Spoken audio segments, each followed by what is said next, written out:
सरकार को कटघरे में खड़ा करने की बजाय 1965, 1971 का युद्ध रहा हो, देश की सुरक्षा का मुद्दा रहा हो, एक सामान्य जनप्रतिनिधि रहे हो या भारत के विदेश मंत्री के रूप में, देश की आपातकाल से मुक्ति के उस आंदोलन में बढ़ चढ़ करके भाग लिया था। मैं प्रदेशवासियों की ओर से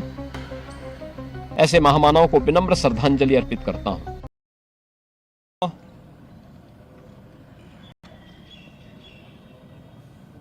पूर्व प्रधानमंत्री श्रद्धेय अटल बिहारी वाजपेयी जी की आज 8वीं पुण्यतिथि है। इस अवसर पर श्रद्धेय अटल जी की स्मृतियों को नमन करते हुए उत्तर प्रदेश शासन और उत्तर प्रदेश की जनता जनार्दन की ओर से अटल जी के श्री चरणों में हम विनम्र श्रद्धांजलि अर्पित करते हैं।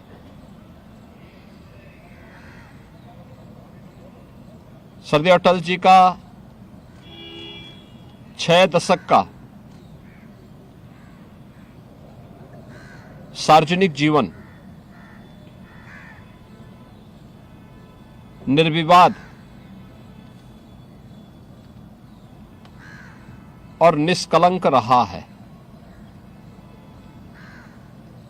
भारतीय राजनीति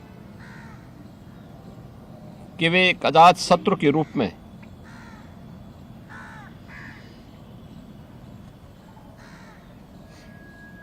राष्ट्र सर्वोपरि के भाव के साथ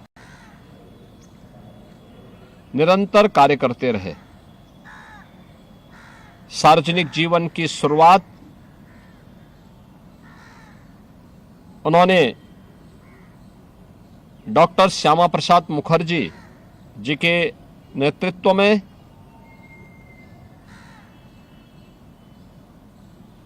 कश्मीर में धारा 370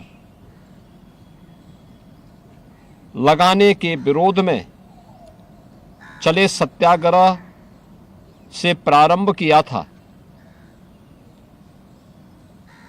और देश के अंदर एक सांसद के रूप में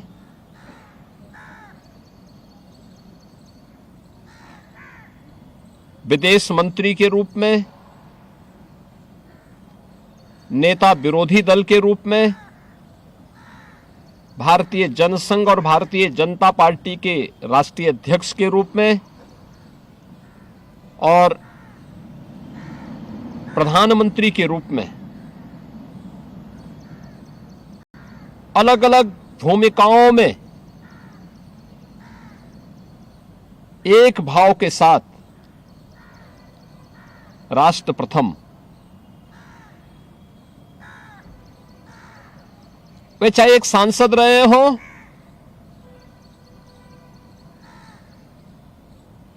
या फिर प्रधानमंत्री, वे नेता विरोधी दल हो या नेता सदन, वे भारतीय जनता पार्टी के एक सामान्य कार्यकर्ता रहे हो या राष्ट्रीय अध्यक्ष के रूप में,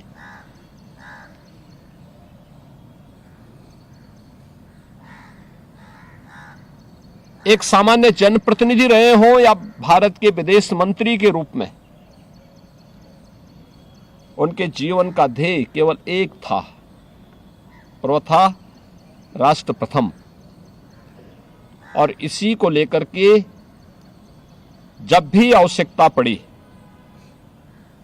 उन्होंने दल से ऊपर देश को महत्व दिया।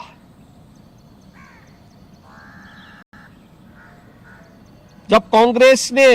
देश में इमरजेंसी थोपी थी, भारतीय जनसंघ को उन्होंने भारतीय जनता यानी भारत उस जनता पार्टी में विलय करते हुए देश की आपातकाल से मुक्ति के उस आंदोलन में बढ़ चढ़ करके भाग लिया था। देश की सुरक्षा का मुद्दा रहा हो 1965, का युद्ध हो, उससे पहले 1962 का युद्ध हो रहा हो, 1971 का युद्ध रहा हो, इन सब में उन्होंने कभी भी सरकार को कटघरे में खड़ा करने की बजाय सरकार के साथ एक जिम्मेदार सांसद के रूप में खड़े होकर के राष्ट्र की सुरक्षा को मजबूती प्रदान करने में अपना योगदान दिया।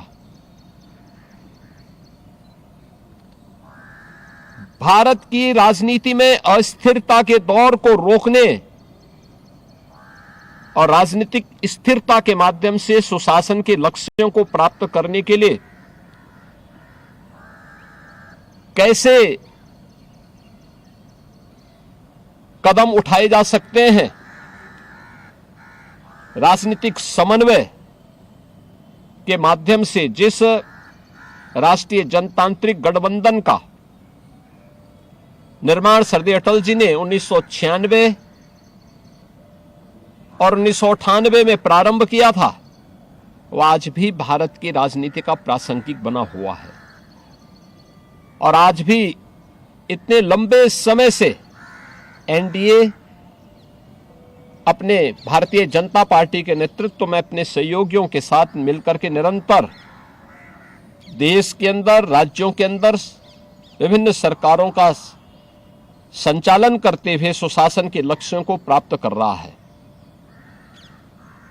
अटल जी जितने ही सहज और सरल थे, उतने ही अपने इरादों के अटल भी थे। कारगिल संघर्ष के दौरान दुनिया ने अटल जी के उस दृढ़ संकल्प का लोहा माना था। अटल जी ने उस समय कहा था, हम पर युद्ध थोपा गया है और हम इसका मुंहतोड़ जवाब देंगे। भारत की सुरक्षा के लिए कैसे कदम उठाए जाने चाहिए, दुनिया की किसी भी ताकत के सामने झुके बगैर भारत को एटॉमिक पावर के रूप में स्थापित करके अटल जी ने साबित करके दिखाया था। ऐसे सरदार अटल बिहारी वाजपेयी जी, जिन्हें 1957 में पहली बार उत्तर प्रदेश के बलरामपुर संसदीय सीट से देश की संसद के लिए चुने जाने का अवसर प्राप्त हुआ और जिन्होंने 5 बार लखनऊ संसदीय क्षेत्र का प्रतिनिधित्व करते हुए देश की संसद में नेता विरोधी दल के रूप में, प्रधानमंत्री के रूप में अपने यशस्वी शासन का लोहा मनवाया हो, आज उनकी 8वीं पावन पुण्यतिथि है। इस अवसर पर सरदार अटल जी की स्मृतियों को नमन करते हुए मैं प्रदेशवासियों की ओर से ऐसे महामानव को विनम्र